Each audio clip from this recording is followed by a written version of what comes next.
Fasllar kelinchagi bahor. Bu bahor aslida yurtimizning hamma joyiga tegishli. Lekin Surxondaryoda bir jumla borki, bu Boysun bahori deb ataladi. Go'yoki o'sha bahorning hammasi boysunliklarga va Boysun hududiga tegishli deb nazarimda.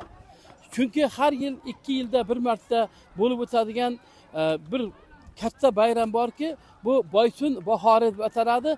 2025-yilda aslida Boysun bahori festivali yo'q, lekin yana bir festival 2-maydan 5-maygacha davom etadiki, bu festivalning nomi Tandir festivali deb ataladi. Bugun o'sha festivalning birinchi kuni. Bu yerda mana erta tongdan karnay-surnay sadolari yanglagan, turli folklor etnografik jamoalarning chiqishlari, har bitta joydan tashrif buyurgan san'atkorlar, madaniyat uyining havaskorlari ijrosida turli shu konsertlar, qo'shiqlar, kuylar, raqslar bo'lib o'tyapti va mana shu ortimizda esa bugungi festivalning asosiy bir tadbiri tandirlar ko'rigi, tandir qilish, tandir taomini tayyorlash bo'yicha festival bo'lib o'tadi.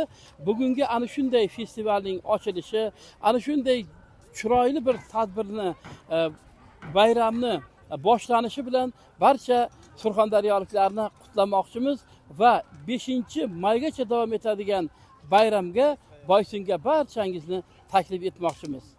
Jo'raqul Tursunov, Zafar Bekjonov, Surxondaryo.